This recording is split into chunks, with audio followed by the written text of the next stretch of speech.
त्या दिवशी असंच माझी माऊ म्हणाली, आई पनीर बनव. बरेच दिवस झाले पनीर नाही खाल्लेलं आहे. मग काय, बटर पनीर केलं. आपण असंच रोज प्रत्येकाच्या आवडीचं काही ना काहीतरी बनवत असतो आणि त्यात लेकीने फरमाईश केली म्हणजे बनवायलाच पाहिजे. काय करायचं, आधी पॅनमध्ये थोडंसं बटर टाकायचं. जर तुम्ही काजू घालणार असाल तर काजू घाला. काजू चांगले फ्राय करून घ्या आणि मग पनीरचे क्यूब करून त्यात घाला आणि पनीरचे क्यूब पण चांगले फ्राय होऊ द्या. मग त्यामध्ये घाला मसाला.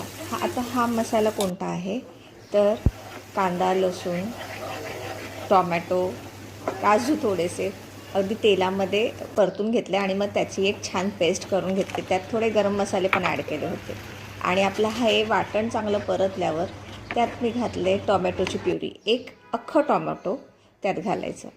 मग काय, मसाल्याला तेल सुटलं की मग त्यात आपले पावडर मसाले घालायचे, ज्याच्यामध्ये हळद, जिरा पावडर, धणे पावडर, लाल तिखट हे तुम्ही तुमच्या आवडीप्रमाणे घालू शकता आणि मस्तपैकी चांगलं त्याला स्टर करायचं, म्हणजे परतून घ्यायचं. हे छान परतल्यावर बघा त्याचे कडेकडेने असं छान तेल सुटायला पाहिजे, बटर सुटायला पाहिजे, एवढं छान परतून घ्यायचं आणि त्याच्यामध्ये आपले तळलेले पनीरचे क्यूब्स आणि काजू घालायचे. तेही छान परतून घ्यायचे. गरजेपुरतं पाणी घालायचं, जेवढं तुम्हाला थिक ग्रेव्ही हवी असेल तेवढं. मीठ घालायचं.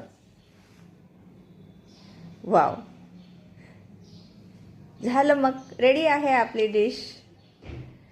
एक 5 मिनटं आणि बघा सर्विंग डिशमध्ये थोडीशी कोथिंबीर घालायची आणि छान असं गार्निश करायचं कोथिंबीर घालून.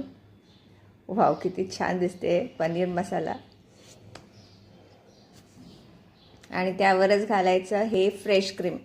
फ्रेश क्रीम मी माझ्याकडे जी साय होती तीच पेटून घातलेली आहे, त्याच्यामुळे बाजारातून नाही आणली, घरातलीच साय घातली तरीही चालते. मस्तपैकी थोडंसं बटर घालायचं आणि रेडी आहे आपला बटर पनीर. बघा किती सुंदर डिश दिसते. तुम्ही ही रेसिपी नक्की ट्राय करून बघा आणि कमेंट करून कळवा कशी झाली आहे ते.